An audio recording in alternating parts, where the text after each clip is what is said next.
Dear students, welcome to all at Meenakshi e tutor. Dear students, आज का हमारा topic रहेगा मिड डे मील योजना। मिड डे मील योजना क्या है, मिड डे मील योजना की शुरुआत कहाँ से हुई, इस टॉपिक में हम चर्चा करेंगे। जैसा कि अगर हम अपने टॉपिक की शुरुआती तौर में देखें कि मिड डे मील योजना क्या है, इसकी शुरुआत करने की आवश्यकता क्यों पड़ी, तो थोड़ा सा हमें बैकग्राउंड चलना पड़ेगा। हम चलते हैं भारत की आज़ादी के समय। जब भारत का संविधान बनाया जा रहा था, भारत आज़ाद हुआ था, तो संविधान निर्माताओं ने एक सपना देखा था कि हम अपने भारत के सभी जो खास तौर पे 6 से 14 वर्ष तक के जो बच्चे हैं उनके लिए प्राथमिक शिक्षा का प्रबंध करें। लेकिन उस समय स्थिति भारत की ऐसी नहीं थी कि वो शिक्षा की व्यवस्था अच्छी तरीके से कर सके और सबको स्कूल ला सके। अब नेचुरल सी बात है, भारत की आर्थिक स्थिति अच्छी नहीं थी उस समय, लोगों के पास भूखमरी थी, खाने के लिए कुछ भी नहीं था। तो उनकी पहली प्राथमिकता थी लोगों की कि वो अपने बच्चे के लिए उनका पेट भरे, अपने बच्चे के लिए भोजन की व्यवस्था करे। लेकिन सरकार का ऑब्जेक्टिव था कि वो अपने नागरिकों के स्वास्थ्य का भी ध्यान रखे और उनके लिए शिक्षा की भी व्यवस्था करे। तो कुछ ऐसे तरीके ढूंढे जा रहे थे उसी वक्त से कि बच्चों को स्कूल में आकर्षित कैसे किया जाए। लेकिन जाहिर सी बात है, अब सोचने से कुछ होगा नहीं ना, उसके लिए कुछ प्रावधान अडॉप्ट करने पड़ेंगे। और प्रावधान कब अडॉप्ट किए जाएंगे? जब हमारे पास इकोनॉमिक कंडीशंस अच्छी होंगी। तो धीरे धीरे भारत ने प्रगति की, भारत जो है वो विकसित हुआ और उस योजना को सफल बनाने के प्रयास में हमने एक पॉलिसी की शुरुआत की, SSA यानी कि सर्व शिक्षा अभियान। फिर उसके बाद हमने शुरुआत की mid day meal policy. SSA project, mid day meal project, basically ये जो कंसेप्ट हैं ये इसीलिए शुरुआत इनकी की गई थी ताकि प्राथमिक शिक्षा के सार्वभौमिकरण के लक्ष्य को पूरा किया जा सके। प्राथमिक शिक्षा के सार्वभौमिकरण का मतलब क्या था कि 6 से 14 वर्ष तक के जो भी बच्चे हैं उनको स्कूल में अट्रैक्ट किया जा सके। और वो अट्रैक्ट क्यों नहीं हो पा रहे थे? क्योंकि जैसा कि हमने अभी बताया, उनके पास खाने पीने की व्यवस्था नहीं थी। अब नेचुरल सी बात है, खाने पीने की जब व्यवस्था नहीं है तो परिवार उनको कमाने के लिए भेज देता था, वो स्कूल में नहीं आ पाते थे बच्चे। तो अब स्कूल में ही जब उनके खाने पीने की व्यवस्था हुई और अच्छे भोजन की व्यवस्था हुई तो परिवार वालों को भी लगा कि भाई स्कूल में खाना भी मिल रहा है और शिक्षा भी मिल रही है, तो हम अपने बच्चों को क्यों ना स्कूल भेजें। तो इसी उद्देश्य को लेकर ये योजना चलाई गई थी। अब भारत में पर्टिकुलर इस योजना की शुरुआत कब हुई, हम चलते हैं थोड़ा सा और हिस्टोरिकल बैकग्राउंड की तरफ। 1925 में मद्रास म्युनिसिपल कॉरपोरेशन के द्वारा एक प्रोग्राम चलाया गया था मिड डे मील 1925 में, जिसमें बच्चों को जो डिसएडवांटेजेस चिल्ड्रंस थे उनके लिए ये प्रोग्राम इंट्रोड्यूस किया गया था। फिर धीरे धीरे वहाँ पे जब इसकी कार्यक्रम सफल हुआ तो 1980 में 3 स्टेट में, गुजरात, केरला और तमिलनाडु, और एक थी यूनियन टेरिटरी पौंडीचेरी, वहाँ पर भी जो मिड डे मील पॉलिसी है इसकी शुरुआत हुई। फिर धीरे धीरे इस प्रोग्राम को थोड़ा सा और ब्रॉड लेवल पे चलाया गया। और अगर हम आगे बढ़ें तो हम देख पाते हैं 15 अगस्त 1995 यानी कि 15 अगस्त 1995 को क्या हुआ कि ये जो मिड डे मील पॉलिसी है इसको पूरे भारत में शुरू कर दिया गया।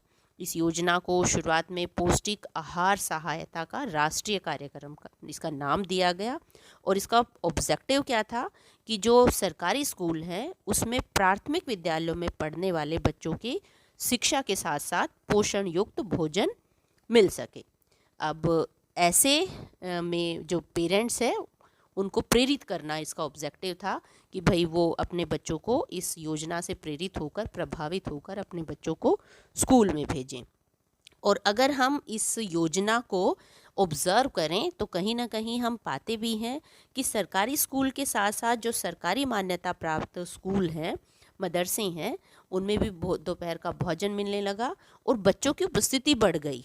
जो बच्चे दोपहर में भूख लगने की वजह से स्कूल नहीं आ पाते थे, अब वो स्कूल में उपस्थित रहने लगे। तो कहीं ना कहीं ये योजना अपने ऑब्जेक्टिव में कामयाब भी रही।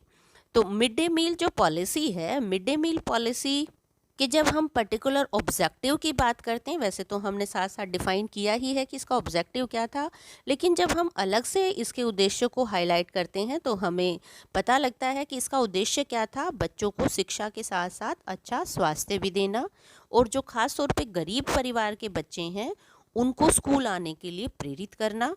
और मिड डे मील का जो फ़ायदा है, उसका क्या हुआ फ़ायदा कि उनकी बच्चों की जो उपस्थिति बढ़ने लगी और जो गरीब माता पिता हैं वो बच्चों को स्कूल भेजने लगे और साक्षरता दर इससे बढ़ी।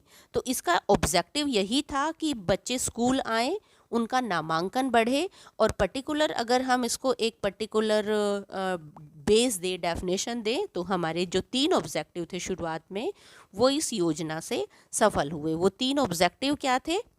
नंबर 1 था यूनिवर्सल प्रोविज़न, सेकंड था यूनिवर्सल एनरोलमेंट, और थर्ड क्या था? Universal retention.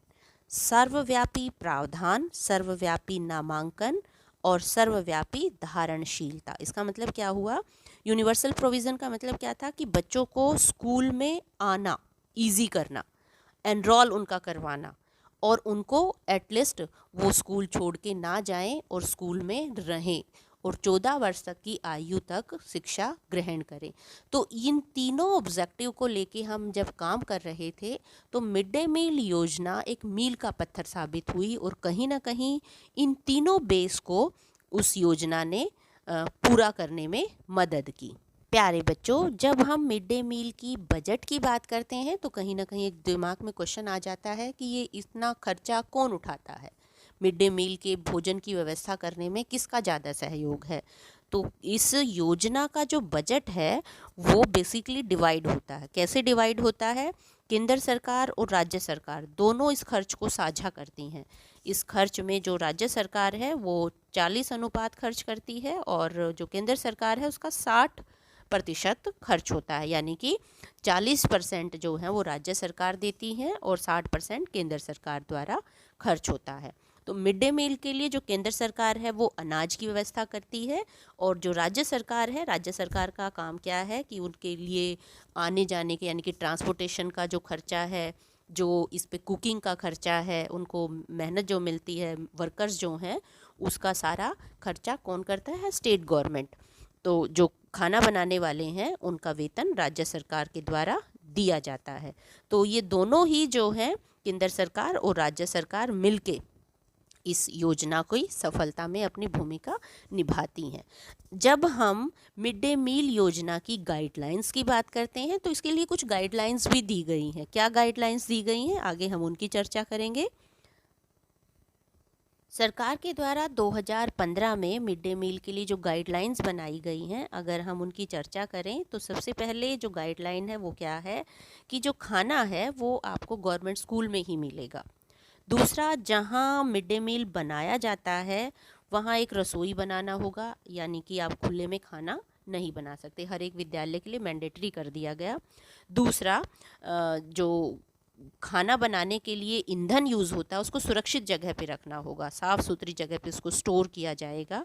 मिड डे मील का जो भोजन है उसकी क्वालिटी बेस्ट होनी चाहिए, यानी कि उसमें पेस्टिसाइड जो अनाज है उनका प्रयोग नहीं इस्तेमाल होगा। केवल जो ब्रांडेड वस्तुएं हैं, एगमार्क या गुणवत्ता वाली वस्तुएं हैं, उन्हीं का इस्तेमाल किया जाएगा। इसके अलावा सब्जी को अच्छी तरीके से धोना, इस तरीके से दाल चावल को अच्छी तरीके से धोना, इस तरह की गाइडलाइंस हैं। और भी गाइडलाइंस की जब हम बात करते हैं तो छोटी छोटी सी जो बेसिक सी है चीज़ें, वो क्या है? मिड डे मील योजना की जो गाइडलाइन है उन व्यक्तियों के लिए भी है जो खाना बना रहे हैं, कि उनको अपना सफाई का पूरा ध्यान रखना है, अपने हाथों को धोना है, उनके नाखून कटे हुए होने चाहिए। और सबसे बड़ी, जब खाना बन जाता है तो खाने का स्वाद टेस्ट करने के लिए उसका स्वाद कैसा है, एक टीचर अपॉइंट किया गया बाकायदा। कई बार तो बच्चों को जो खाना दिया जाता है उसको लैब में टेस्ट के लिए ले जाया जाता है। और ये गाइडलाइंस जो दी गई हैं, अगर किसी भी विद्यालय में इनका उल्लंघन होता है, सही तरीके से इस प्रोटोकॉल को फॉलो नहीं किया जाता है, तो जो मिड डे मील योजना का हेड है उस पर कानूनन कार्रवाई भी हो सकती है। तो ये गाइडलाइंस हर स्कूल को फॉलो करना मैंडेटरी कहा गया है। प्यारे बच्चों, जब हम आगे बात करते मिड डे मील में जो मेनू किया गया है निश्चित, तो उस मेनू की अब हम बात करते हैं। ये जो टर्म्स है मिड डे मील की, इसमें गाइडलाइंस क्या दी गई हैं कि जो प्राइमरी स्कूल्स हैं उनको at least 450 calories with 12 gram protein एक मिड डे मील के थ्रू दिया जाता है। और जो अपर प्राइमरी स्कूल्स हैं उनमें क्या देना है बच्चों को, 700 कैलोरीज और 20 ग्राम प्रोटीन इसमें मिड डे मील्स की गाइडलाइन के अकॉर्डिंग। जैसे आप यहाँ चार्ट भी देख पा रहे हैं, चार्ट में क्या बताया गया है कि जो प्राइमरी क्लासेस हैं उनके लिए क्या है, 100 ग्राम क्या है, फूड ग्रेन है। और दूसरी तरफ देखिए 150 ग्राम जो है अपर प्राइमरी क्लास के लिए फूड ग्रेन है। इसी तरीके से आप आगे देखिए पल्सेस के ग्राम हैं, वेजिटेबल्स 50 ग्राम्स हैं, दूसरी तरफ 75 ग्राम है। तो इस तरीके से न्यूट्रिशंस के कुछ नॉर्म्स गवर्नमेंट के द्वारा निश्चित किए गए हैं। प्यारे बच्चों, ओवरऑल अगर हम एक कंक्लूज़न निकालें तो मिड डे मील योजना अपने ऑब्जेक्टिव को काफ़ी हद तक पूरा करने में सफल भी रही है। हालांकि न्यूज़पेपर की जो रिपोर्ट्स हैं वो कई बार हमें डरा देती हैं या सरकार के जो दावे हैं उनको गलत भी बता देती हैं कि अच्छे ढंग से जो सरकार पैसे इसको चलाने के लिए जो सरकार द्वारा पैसे दिए जाते हैं, कभी उनका घोटाला सामने आ जाता है, तो कभी बच्चे बीमार हुए हमें अखबारों में हर रोज़ देखने को मिलते हैं, उनकी तबीयत बिगड़ जाती है। जब हम एक ओवरऑल इस टॉपिक पे बात करते हैं तो एक कंक्लूजन के तौर पे यही कह सकते हैं कि मिड डे मील योजना एक बहुत ही प्रशंसनीय योजना है और इसने काफ़ी हद तक अपने ऑब्जेक्टिव को पूरा करने में सरकार की मदद की है। प्यारे बच्चों, मुझे उम्मीद है आप टॉपिक को समझ चुके होंगे। अगर आपको कहीं भी किसी भी तरह का कोई कन्फ्यूज़न है तो आप कमेंट सेक्शन में राइट डाउन कर सकते हैं। Thank you.